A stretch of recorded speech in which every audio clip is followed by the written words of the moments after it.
আপনাদের ওই ২৫ বছরের পরিকল্পনাতেই কি শেখ মুজিবকে ক্ষমতাচ্যুত করার পরিকল্পনা ছিল? অবশ্যই।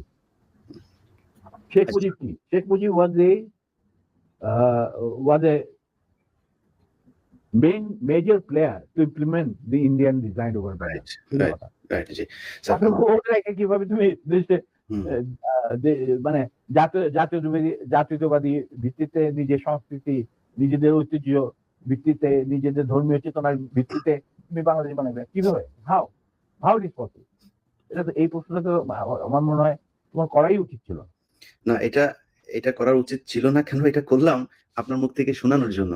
এটা শুনলে হয়তো অনেকেই মনে করতে পারে যে আওয়ামী লীগ হয়তো এটা নিয়ে কথা বলবে যে জিয়াউর রহমানও তাহলে তাকে ক্ষমতাচ্যুত। আমি কিন্তু এখানে হত্যা করার কথা বলি না। আমি বলেছি ক্ষমতাচ্যুত। ক্ষমতাচ্যুত করার কথা ক্ষমতা তিনি জানতেন। he was a casualty. Right. He was a casualty in a conflict. It's a cross Armed fire. conflict. Right. That's it. Right. তো এখন এই জায়গাতে শেখ মুজিবকে করার পরে আমি ব্যক্তিগতভাবে এই জিয়াউর রহমানের প্রতি আমার সম্মান একটু কমে নাই। কারণ ওইটা ছিল মেইন কালপ্রিট এই শেখ মুজিব। সো তাকে তো হ্যাঁ। সরাইতেই হবে। এনি হাউ আপনাকে সেটা কিন্তু আমি তোমাকে একটা কথা বলবো। জি স্যার।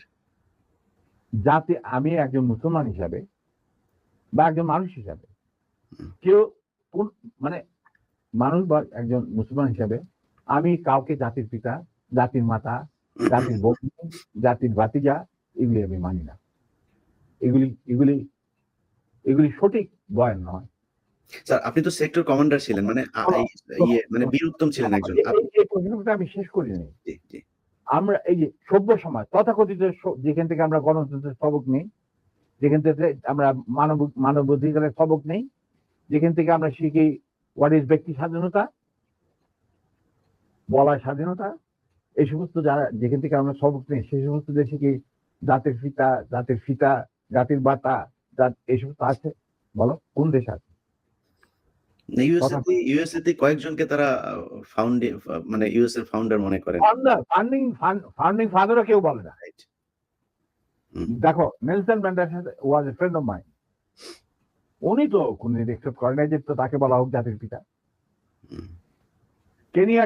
জম্মু কেনিয়াটা ওনাকে তো জাতির পিতা বলা হয় না। প্যাট্রিক লুমুম্বা অফ জাম্বিয়া ওনাকে তো জাতির পিতা বলা হয় না। স্যার জাতির পিতা যদি বলা হয় যেমন ভারতে এই কালচার আছে কিন্তু ভারত যদি আমরা ভারতের কালচারকে মানবো কেন? না যদি মানা হয় সেই ক্ষেত্রে স্যার কেন মানা হবে? মোহাম্মদ আলী জিন্নাহ বাংলাদেশের জাতির পিতা হবে। কারণ সে দ্বিজাতি তত্ত্বের ভিত্তিতে ২ রাষ্ট্র গঠন করে দিয়ে গেছে। আর মোহাম্মদ আলী জিন্নাহ কোনোদিনই বাসা আমি বলছি স্যার যদি হয়, যদি তারা করতেই চায় তো তাহলে সে হবে শেখ মুজিবের থেকে। শোনো, জি, জি sir. I am very straight. কারণ আমার নানারা সব ছিলেন ইয়ারট্রাক ফ্রম দি আলিগড়। তারাই প্রতিষ্ঠা করতে মুসলিম লীগ নওয়াজ শরীফুল্লাহ সাহেবের নেতৃত্বে। I come from political family. My father was the GS of Dhaka University. ঠিক আছে? Now, he became the leader of the youth and student front of Muslim League.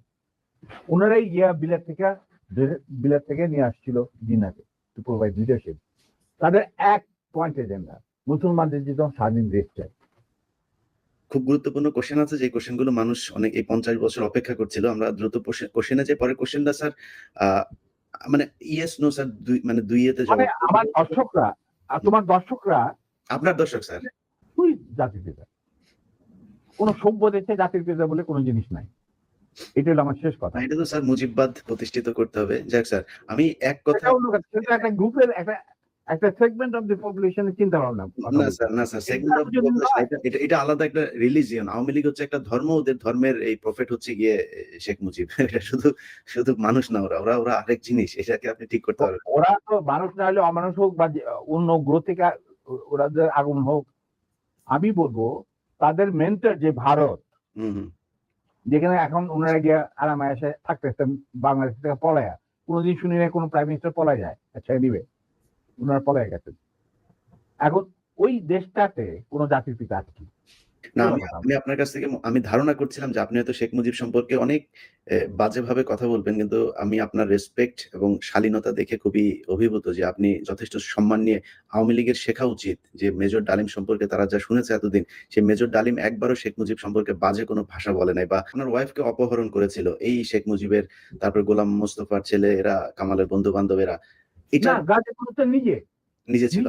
তো হ্যাঁ, আপনার স্যার আপনি এটার বিচার চেয়েছিলেন শেখ মুজিবের কাছে। আপনি আমার বউ কন্টিনিউ করেন। জি, কন্টিনিউ করেন স্যার এবার। ঘটনাটা হচ্ছে আমার এক খালাতো বোন, তার নাম তাহমিনা। তার বিয়ে ঠিক করেছিলাম আমি আর নিম্মি কর্নেল রেজার সাথে, যে আমাদেরকে জুনিয়র চাকরি। তার সাথে বিয়ে হবে, অনুষ্ঠান হবে লেডিস ক্লাবে। তো দুপক্ষেই আমাদের পরিচিত, অর্থাৎ আমরা হলাম রায় মিডিয়া। ঠিক আছে।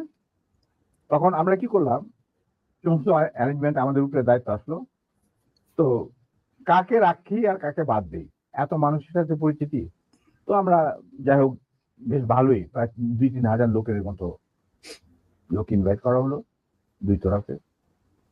চলছে বিয়ার, আবার ওরা চুল টান দিল।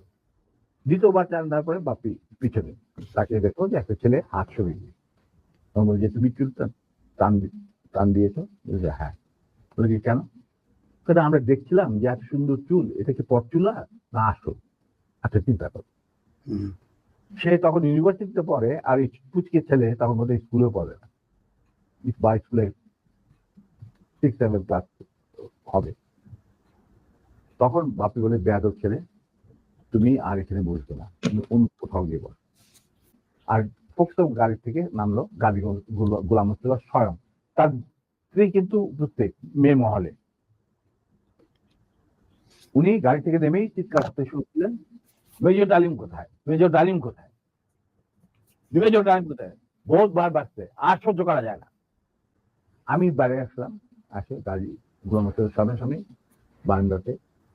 আমি মেজর ডালিম, আপনি আসুন, আমরা বেগম সাহেবের তো আছেন ভিতরে, আপনি আসুন, বরবধূকে আপনি দোয়া করে দিন।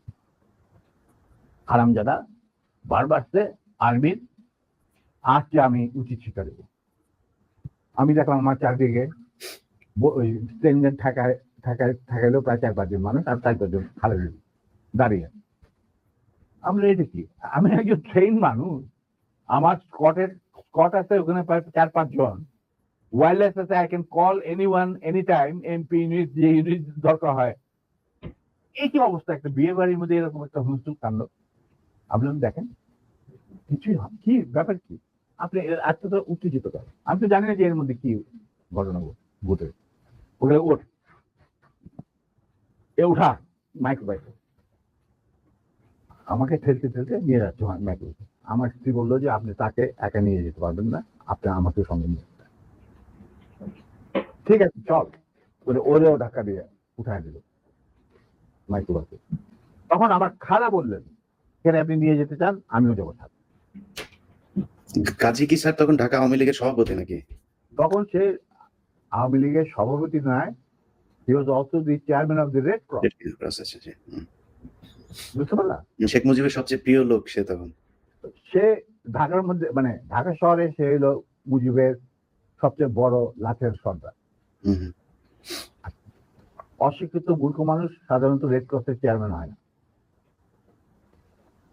কিন্তু ওকে বানানো হয় যাতে করে লুটের এই যে রিলিফের মাল চুরি চামারি করতে সুবিধা। তারপরে আমাদেরকে নিয়ে উনি গাড়ি ঘুরে চললেন। এর মধ্যে আমার ছোট ভাই স্বপন বীর বিক্রম ফেরত আসছে রিলিফ ক্লাবে, বাপ্পি ফেরত আসছে।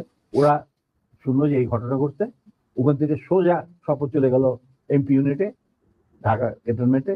ওখানে গিয়ে বললো যে এরকম অবস্থা, বিয়ে বাড়ি থেকে কিডন্যাপ করে। এই বিয়েতে কিন্তু জিয়া রহমান উপস্থিত ছিল, শফিলিও উপস্থিত ছিল, খালেদ মোশাররফ, মানে সবাই উপস্থিত ছিল। তখন এই খবরটা পাওয়ার পরে the CEO of the MP unit এই খবরটা ব্রিগেড মেস, ইউনিট মেস সবখানে এটা সে জানাই দিল। ইয়াং অফিসাররা লুঙ্গি গেঞ্জি পায়জামা যে যা পরা ছিল সবাই ঢাকা শহরে বেড়ে হয়ে গেছে। তারা খুঁজতে লাগলো যে আমাদের অ্যাবডাক্টেড অফিসার তার ওয়াইফ কোথায়। আর একদল সোলজার এমপি পাঠানো হলো, যারা ওই অবৈধ অস্ত্র কালেকশনে ডিপ্লয় ছিল গাজীর বাড়িতে। গাজীর বাড়িতে যাদের পাইছে সবাই বন্দুকেরা নিয়ে আসছে মজা। আমি কিন্তু এগুলো কিছু জানি না।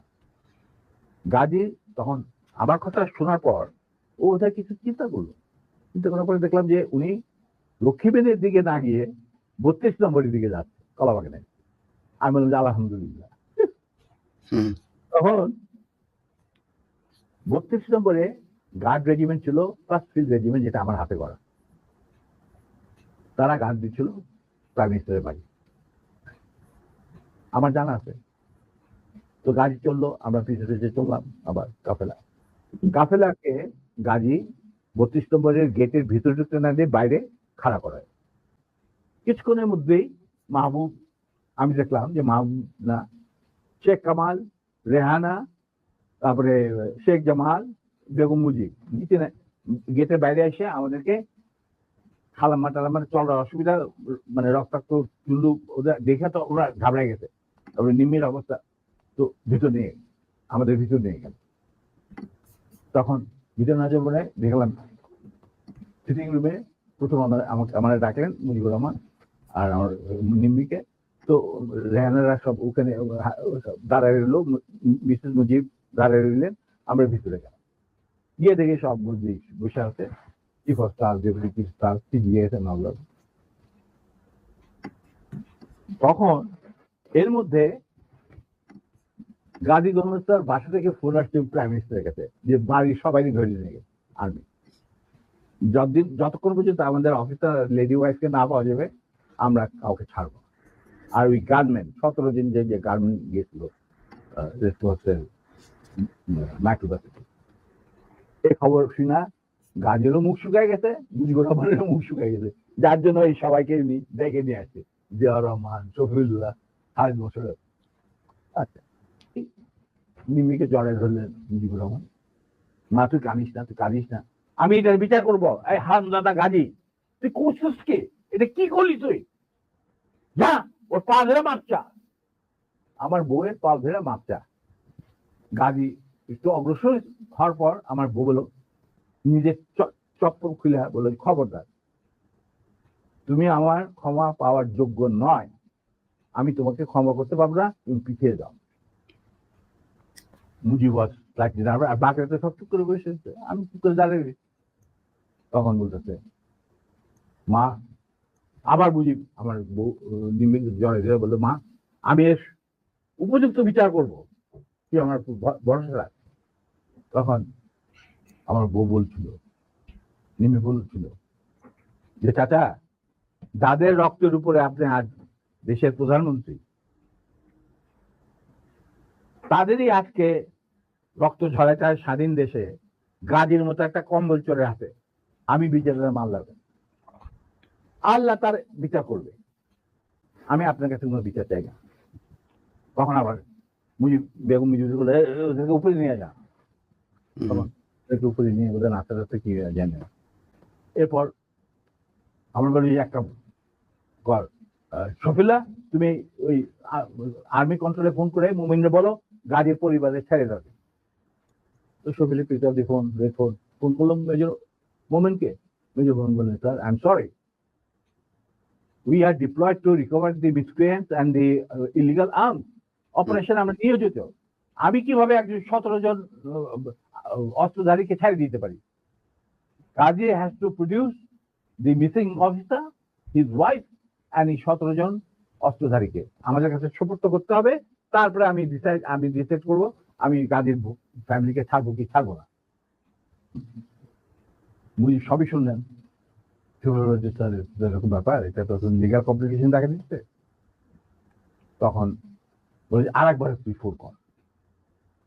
তো মুজিবুর রহমান শহরে বললো, শহীদুল্লাহ আবার ফোন করলো, আমরা দাঁড়ায় আছি, আমি দাঁড়ায় আছি, নিমেরা একটু উপরে চলে গেছে। ফোন করার পরে শহীদুল্লাহ বলে যে, লোক Momen, I request you once again please. তখন মুজিবুর রহমানকে দিয়ে আমার দেয়, উনি ফোন নিয়ে বললেন মেজর মোমেনকে যে আমি মুজিব বলছি। He said, sir, I have no time, I am running a big operation and I am the commander. I am sending one of my officers to your residence. He will explain whatever I have got to say. So he dropped the phone. মুজিবের মুখ ছুড়ে গেল।